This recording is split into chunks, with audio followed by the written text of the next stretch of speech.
Եթե շատերի մեջ չլիներ վախ, պատվերները շատ կլինեին արդար բառերով երգերիս։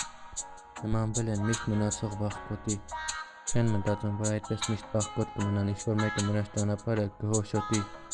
Ինձ միշտ մեղադրում են վախկոտները, որովհետև վախենում են շարունակ լսեն իմ արդար բառերը։ Ու մեկի գործերը արդեն վատ է, որ չունի ճանապարհս փակելու հույսեր, որովհետև իրենց անարդար արարքները իրենց առաջ գնացող ճանապարհին ցույց չի տվել լույսեր։ YouTube-ը դարձրել են ջունգլի, իրենք էլ դառել են Մաուգլի։ Ու այսպես անխելքներով YouTube-ում կյանքը շարունակելի։ Ու պետք է լավ ճանաչել ամեն հարգողի, բայց նրանք էլ գոնե միշտ հիշեն դաստիարակությունը ծնողի։ Կարող է ձեր համար ծանր է դառել իմ արդար բառերը, որ այսպես անվախ շարունակել եմ իմ արդար տարիները։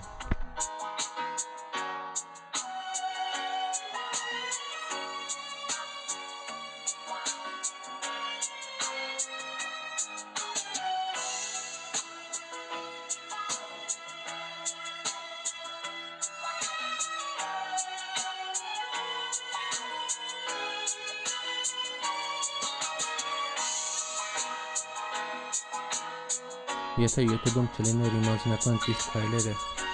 ամեն օր դուք կկարդայիք իմ բողոքները։ Եթե չլիներ ձեր սարքած կռիվը, ու եթե ես չկռվեի իմ դեմ ձեր սարքած կռվում, 5 տարի չէր լինելու իմ YouTube-ում ապրած տարիները։ Եթե չլիներ իմ արդար բառերը աբիժնիկների դեմ վակասրել, հիմա ես արդար բառերս աբիժնիկների հանդեպ գրելու էի նուրբ։ Եթե չդնեի մեդիա անունը արդար բառերով երգեր, որ այդպես գոնե իմ արդար բառերը չմոռանայիք, ու հետո մոռանաք ու մտածեք ով է բարի, ով է չար։ Եթե չլինեի միայնակ իմ առաջ գնացող ճանապարհին, երևի մի օր ոտս կկպներ քարին։ Եթե ծնողներս չտային դաստիարակություն, ոմանց նման կշարունակեի անել անարդարություն։